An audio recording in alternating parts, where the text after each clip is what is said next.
عن عبادة بن الصامت رضي الله عنه قال قال رسول الله صلى الله عليه وسلم من شهد أن لا إله إلا الله وأن محمد رسول الله حرم الله عليه النار হযরত উবাদা ইবনে সামিত রাদিয়াল্লাহু তাআলা আনহু থেকে বর্ণিত সরকারে দো আলম বলেন, যে ব্যক্তি এই সাক্ষ্য দেবে যে আল্লাহ তাআলা ছাড়া ইবাদতের উপযুক্ত আর কেউ নাই এবং মুহাম্মদ সাল্লাল্লাহু আলাইহি ওয়াসাল্লাম আল্লাহ তাআলার রাসূল, তার জন্য জাহান্নামের আগুনকে হারাম করে দেওয়া হবে।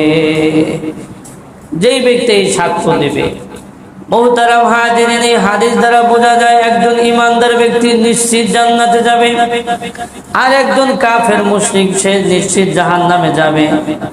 তবে ইমানদার ব্যক্তি যদি গুনাহ করে থাকে, গুনাহের শাস্তি ভোগ করার পরে জান্নাতে যাবে, গুনাহের শাস্তি ভোগ করার পরে জান্নাতে যাবে। আল্লাহ পাক যদি চান তাকে শাস্তি না দিয়েও জান্নাতে দিতে পারেন। বাকি হাদিস দ্বারা যে বিষয়টা বোঝা যায় সেটা হলো ইমানদার ব্যক্তি নিশ্চিত জান্নাতে যাবে। নিশ্চিত কি জান্নাতে যাবে, একদিন না একদিন। عن معاذ بن جبل رضي الله عنه قال قال رسول الله صلى الله عليه وسلم من كان آخر كلامه لا إله إلا الله دخل الجنة। হযরত মুআয ইবনে জাবাল রাদিয়াল্লাহু তাআলা আনহু থেকে বর্ণিত সরকারে দো আলম বলেন, যে ব্যক্তির শেষ কথা হবে লা ইলাহা ইল্লাল্লাহ, সে জান্নাতে যাবে। সে জান্নাতে যাবে।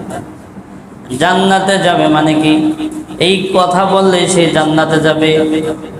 হ্যাঁ, জান্নাতে যাবে, একদিন না একদিন জান্নাতে যাবে। বাকি গুনাহ করলে গুনাহের শাস্তি ভোগ করতে হবে, গুনাহের শাস্তি ভোগ করতে হবে। এটা আল্লাহ পাকের ইচ্ছা। মুহতারাম হাজিরিন, এই হাদিসের মধ্যে যে বিষয়টা ব্যাখ্যার মধ্যে তুলে ধরা হয়েছে সেটা হলো কালিমার তালকিনের কথা এসেছে।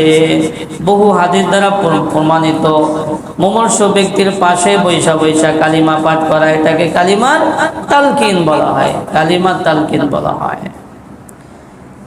এই কালিমার তালকিনের ক্ষেত্রে আমরা একটু বাড়াবাড়ি করি। সেটা হলো আমরা ওই ব্যক্তিকে পড়ানোর জন্য তার উপর চাপ প্রয়োগ করি, চাপ প্রয়োগ করি। এটা করা যাবে না, এটা করা যাবে না। নিয়ম হইল অমর্ষ ব্যক্তির পাশে বৈশা বৈশা কালিমা পড়তে থাকা। আল্লাহ যদি তৌফিক দান করেন তাহলে সে শুইনা পড়তে পারবে, শুইনা পড়তে পারবে। কেন চাপাচাপি করা যাবে না? হাদিসের মধ্যে আসছে ওই সময় ওই ব্যক্তি কঠিন এক পরিস্থিতির মধ্যে থাকে, এই জন্য সে অতিষ্ঠ হয়ে এক সময় কালিমার বিপক্ষে অবস্থান নিতে পারে, আর কালিমার বিপক্ষে অবস্থান নিলে সে বেঈমান হয়ে মারা যাবে। এই জন্য বাড়াবাড়ি করা যাবে না, বাড়াবাড়ি করা যাবে না। হাদিসের মধ্যে আছে এই তালকিনের দ্বারা তাদেরই ফায়দা হয় যারা জীবদ্দশায় কালিমার পক্ষে থাকে, কালিমার পক্ষে থাকে।